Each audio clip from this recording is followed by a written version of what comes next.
How to legally change your name after divorce. Hi, I'm Tim Blankenship with Divorce661.com. If you're looking to change your name after divorce, the good news is that it's a simple process, but there are a few important steps you need to follow. Let's go over how to legally restore your former name. If you want to change your name as part of your divorce, the easiest way is to request it in your divorce judgment. When completing your final judgment, FL 180, there is a section where you can ask the court to restore your former name. Once the judge signs your divorce decree, your name change becomes official and you can start updating your documents. If your divorce is already finalized and you didn't request a name change, you'll need to file a petition for change of name, NC 100, with the court. This requires a filing fee and possibly a court hearing, depending on your county.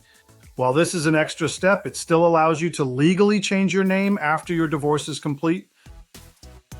Once you have your certified divorce decree or name change order, you'll need to update your name on important documents.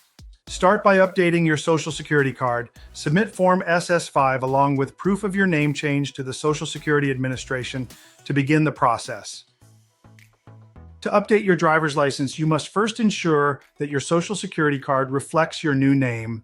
Once updated, bring your new Social Security card along with your certified divorce decree or name change order to the DMV. This ensures that your identification records remain consistent across all official documents. Passport, bank accounts, and credit cards. Use your court documents to update your records. We've worked with clients who thought their name change was automatic after divorce, only to realize they needed a court order to make it official.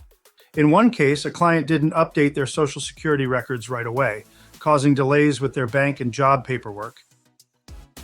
At Divorce 661, we ensure your name change request is included in your divorce judgment so you can avoid extra steps later.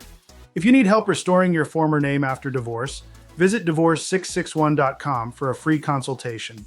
We'll make sure the process is handled quickly and correctly,